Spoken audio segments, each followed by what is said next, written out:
Hello everyone, I hope you all are well. Welcome back again बेटा। तो आज हम डिस्कस करेंगे आपकी वर्कशीट नंबर 54 समानांतर चतुर्भुज के गुण। तो सबसे पहले बेटा ये प्रमेय आपने पढ़ने हैं। कोई चतुर्भुज का समानांतर कोई चतुर्भुज समानांतर चतुर्भुज कब बनेगा? जब उसकी सम्मुख भुजाओं का युग्म जो है बराबर, यानी कि जो उसकी आमने सामने की भुजाएं वो बराबर हो जाएं और समानांतर भी हो जाएं, यानी कि ए बी पैरेलल हो जाए सी डी के, ए बी बराबर हो जाए सी डी के, और जो ये वाली साइड इसके बराबर भी हो जाए और समानांतर भी हो जाए, तो वो क्या बन जाएगा? समानांतर चतुर्भुज। दूसरी बात क्या कह रहे हैं? समानांतर चतुर्भुज के विकर्ण, ये विकर्ण होते हैं बेटा, वो एक दूसरे को क्या करें? समद्विभाजित। समद्विभाजित का मतलब क्या होता है? दो बराबर पार्टों में डिवाइड करें, ये इसके इक्वल, ये इसके इक्वल, तो वो क्या बन जाता है? समानांतर चतुर्भुज। दूसरी बात वो क्या कह रहा है? यदि किसी चतुर्भुज के विकर्ण एक दूसरे को समद्विभाजित कर रहे हैं तो वो समानांतर चतुर्भुज बन जाएगा। ठीक है, आगे देखो, आते हैं अब सीधे क्वेश्चन नंबर 1 पे। इसने बोला यदि समानांतर चतुर्भुज के विकर्ण बराबर हैं तो दर्शाइए कि वह एक आयत है। बेटा आयत बनाने के लिए आपको क्या चीजें दिखानी होती हैं? एक तो आमने सामने की भुजाएं बराबर हो, दूसरा जो कोण है आपके, हर एक कोण 90 डिग्री का होना चाहिए। तो ध्यान से देखो, आपको क्या दे रखा है? ये समानांतर चतुर्भुज है। अगर ये समानांतर चतुर्भुज है तो इसकी जो आमने सामने की भुजाएं वो बराबर होंगी, यानी कि ए बी बराबर हो गया सी डी के, बी सी बराबर हो गया ए डी के। दूसरी बात, उसके जो विकर्ण है, जो ये ए सी है, ये किसके बराबर है? बी डी के। मेरे को दिखाना क्या है? जो ये ए बी सी डी है, ये एक आयत है। आयत बनाने के लिए मेरे को क्या दिखाना पड़ेगा? सारे के सारे एंगल, कोण जो है 90 डिग्री के। तो अब देखो, अगर मैं बात करूं कौन सी ट्राइंगल, कौन सी त्रिभुज? A D C. और दूसरी ट्राइंगल त्रिभुज कौन सी है? A D B. इन दोनों को अगर मैं कॉन्ग्रुएंस प्रूव कर दूं तो ये वाला एंगल इस वाले एंगल के इक्वल आ जाएगा, मेरा काम चल जाएगा। तो ध्यान से देखो बेटा, ए बी बराबर है सी डी के। ए बी किसके बराबर है? सी डी के। अगर ए बी बराबर है सी डी के तो ध्यान से देखो, ए बी सी डी के बराबर। दूसरी बात, ए सी किसके बराबर है? बी डी के। ए सी बराबर है बी डी, ये भी दिया हुआ है। तीसरी चीज, ए डी दोनों में बराबर है, ए डी इसमें भी है और ए डी इसमें भी है। ठीक है, ये भी क्या है? दोनों में एक जैसा। ठीक है, दोनों में क्या है? एक जैसा। तो इसका मतलब जो त्रिभुज है ए डी सी, वो सर्वांगसम हो गई किसके? ए डी बी के। सर्वांगसम किससे हो गई? एस एस एस से, तीनों साइड बराबर हो गई। अगर सर्वांगसम हो गई तो एंगल, कौन सा एंगल? ए डी सी। कौन सा एंगल? ए डी सी बराबर हो गया किसके? एंगल, कौन से एंगल के? D A B. कौन से एंगल? डी ए बी के। रीजन क्या है? सीपीसीटी। रीजन क्या है इसका? अब ध्यान से देखो, मैंने क्या प्रूव किया? ए डी सी किसके बराबर आ गया? A B D. ठीक है, पूरा एंगल पूरे के ही तो इक्वल होगा। तो यहां से क्या आ गया? अब देखो, एंगल ए डी सी जमा एंगल डी ए बी 180 के बनेंगे, इज इक्वल टू 180 डिग्री। ठीक है, अब A D C D A B के बराबर है, तो डी ए बी को क्या लिख सकती हूँ? A D C. तो angle A D C plus angle कोण ए डी सी बराबर होगा 180। तो ये क्या बन गए? दो एंगल किसके? ए डी सी के। इसको भाग कर दूंगी तो एंगल एडीसी की वैल्यू कितनी आ गई? 90 डिग्री। अगर ये 90 है तो सारे के सारे एंगल, इसी प्रकार ए बी सारे के सारे 90 डिग्री, सारे के सारे 90 डिग्री। अगर सारे के सारे 90 डिग्री आ गए तो इसका मतलब क्या हो गया? जो ए बी सी डी है वो एक आयत है। ए बी सी डी एक आयत है। ठीक है, अब आ जाओ अगले पे। इसने बोला अब ये दिया हुआ है इस आकृति के अंदर, जो बी डी है दो बिंदु पर पी और क्यू को क्या कर रहा है? कट कर रहा है। दिया क्या हुआ है? जो ये बी क्यू है, ये आपका बी, ये क्यू, ये इक्वल है पी डी के। और समानांतर चतुर्भुज है तो ये इसके बराबर होगा, ये इसके बराबर होगा। प्रूव करना है जो एपीडी है, एपीडी किसके? बी सी क्यू के। तो सबसे पहले जो त्रिभुज प्रूव करनी है उसी को, त्रिभुज, कौन सी त्रिभुज? एपीडी और त्रिभुज सी क्यू बी में। तो क्या क्या दे रखा है? बी क्यू किसके इक्वल है? ए डी के। बी क्यू किसके बराबर है? ए डी के। दिया है समानांतर चतुर्भुज है। दूसरी बात देखो, बी क्यू तो डी बी के इक्वल है, बी क्यू किसके इक्वल है, डी पी के, सॉरी। दूसरी बात, बी सी किसके इक्वल है, ए डी के, बी सी किसके इक्वल है, ए डी के। और क्या दिया हुआ है, जो ये एंगल है इसको नाम दे दो 1, ये वाला एंगल इसके 2।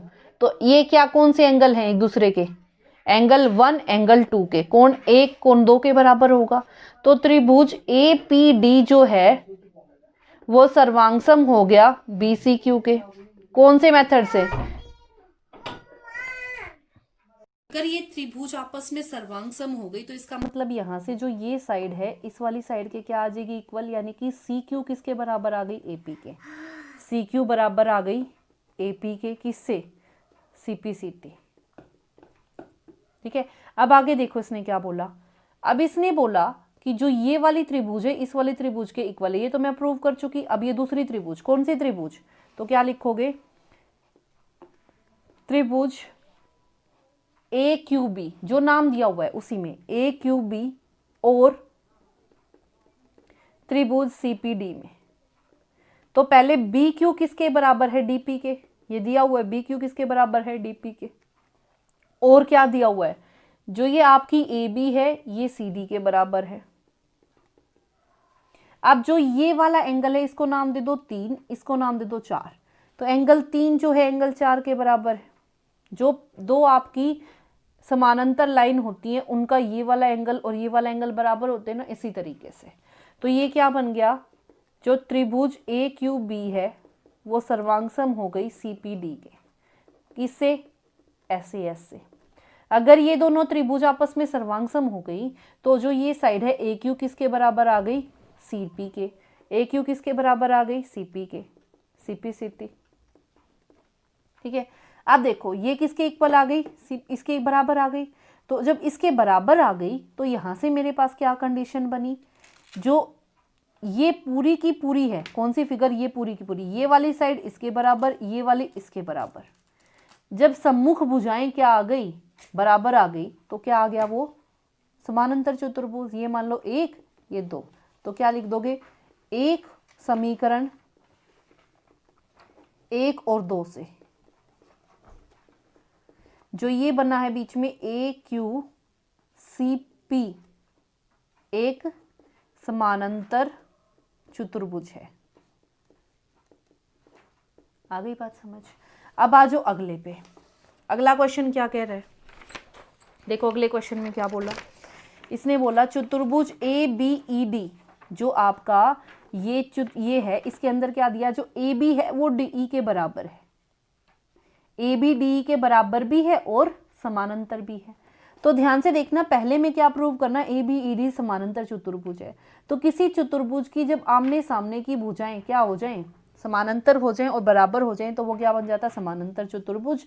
तो पहले पार्ट में आप क्या लिखोगे, ए बी किसके बराबर है, ई डी के, और ए बी जो है वो समानांतर है ई डी के। तो इसका मतलब यहाँ से क्या आ गया, जो ए बी ई डी है एक समानांतर चतुर्भुज है, समानांतर चतुर्भुज है। ठीक है, अगर ये समानांतर चतुर्भुज है ए बी ई डी, तो ये वाली साइड इसके बराबर भी हो जाएगी और पैरेलल भी, यानी कि बी ई किसके बराबर आ जाएगी, बी ई किसके बराबर आ जाएगी, ए डी के, बी ई बराबर आ जाएगी ए डी के, बी ई ए डी के बराबर भी और समानांतर भी। ठीक है, आगे देखो। फिर इसने बोला जो चतुर्भुज बी ई एफ सी समानांतर है। अब देखो दूसरी लाइन उसने बोली जो बी सी है वो ई एफ के बराबर है, बी सी ई एफ के। तो बी सी ई एफ ये वाला देखो ध्यान से, ये एक चतुर्भुज है, चतुर्भुज के जो आमने सामने की भुजाएं बराबर भी हो जाए और समानांतर भी हो जाए तो वो क्या बन जाता है, समानांतर। तो सेकंड क्या बन गया, यहाँ से बी सी किसके बराबर दिया हुआ है, ई एफ के, और बी सी समानांतर भी दिया हुआ है ई एफ के। तो क्या बन गया, जो बी सी ई एफ है एक समानांतर चतुर्भुज है, समानांतर चतुर्भुज है। कौन से प्रमेय से, जो आपको दिया हुआ है प्रमेय 1 से, प्रमेय 1 से। ठीक है, आगे आ जाओ। अगर ये समानांतर है, ये इसके बराबर है, तो ये इसके भी बराबर आ गई, यानी कि जो बी ई है वो सी एफ के बराबर भी आ गई और समानांतर भी आ गई। तो बी ई समानांतर आ गई सी एफ के और बी ई बराबर आ गई सी एफ के। ये चीज़ प्रूव करनी है अगले में, ध्यान से देखना बेटा, ठीक है। अब ध्यान से देखो, मान लो ये पहला ये दूसरा, जो बी ई है वो ए डी के भी पैरेलल है, समानांतर, और सी एफ के, तो तीनों आपस में समानांतर हो जाएंगी। तो क्या लिखोगे, समीकरण 1 और 2 से जब ये दोनों आपस में बराबर हैं, ये तो ये भी बराबर हो जाएंगी, तो ए डी किसके पैरेलल आ गया, सी एफ के, समानांतर आ गया, और जो ए डी है वो बराबर भी आ गया किसके, सी एफ के, ठीक है। अब देखो ध्यान से, समचतुर्भुज A B C B D, A E F C D. अब ध्यान से देखो, ए डी, जो ए डी है वो सी एफ के, ए डी जो है वो सी एफ के बराबर भी है और समानांतर भी है। तो यहां से क्या बन गया, ये आपकी इक्वेशन मान लो थर्ड, समीकरण मान लो तीसरा। तो तीसरे में क्या प्रूव करना है, तो क्या लिखोगे, समीकरण, चौथा पार्ट है ये आपका, समीकरण 3 से ए सी डी एफ एक समानांतर चतुर्भुज है, ठीक है। आगे आ जाओ, फिर उसने क्या बोला, अगर ये समानांतर है तो ये इसके बराबर आ जाएगा, यानी कि ये पॉइंट आपका ए, ये सी, ए सी किसके बराबर आ जाएगा, डी एफ के, ए सी डी एफ के बराबर भी आ जाएगा और ए सी बराबर समानांतर भी हो जाएगा डी एफ के। ये मान लो फोर्थ, ठीक है, हो गया प्रूफ। ये आपका फिफ्थ पार्ट था, ठीक है। अब आ जाओ यहाँ से सिक्स पार्ट में, कौन सी त्रिभुज, तो लिखो त्रिभुज ए बी सी, और कौन सी त्रिभुज है दूसरी, डी ई एफ में। ध्यान से देखो, ए बी ई डी के बराबर, ए बी किसके बराबर है, ई डी के, दिया हुआ है शुरू में ही पहली line, A B D E के बराबर, ए बी बराबर है ई डी के। दूसरी बात, जो बी सी है, अब ध्यान से देखो, बी सी किसके बराबर दी हुई है, ई एफ के, बी सी बराबर है ई एफ के, ये दिया हुआ है। और अभी अभी आपने क्या किया, प्रमाण किया, क्या ए सी किसके बराबर है, डी एफ के, ए सी बराबर है डी एफ के, प्रमाणित। तो यहां से क्या आ गया, जो त्रिभुज ए बी सी है वो सर्वांग सम हो गई किसके, डी ई एफ के, कौन से मेथड से, एस एस एस से, ठीक है। यही प्रूव करना था। तो बेटा ये थी आपकी worksheet number 54। I hope it is clear to everyone. If you like it then please share and subscribe. Thank you so much.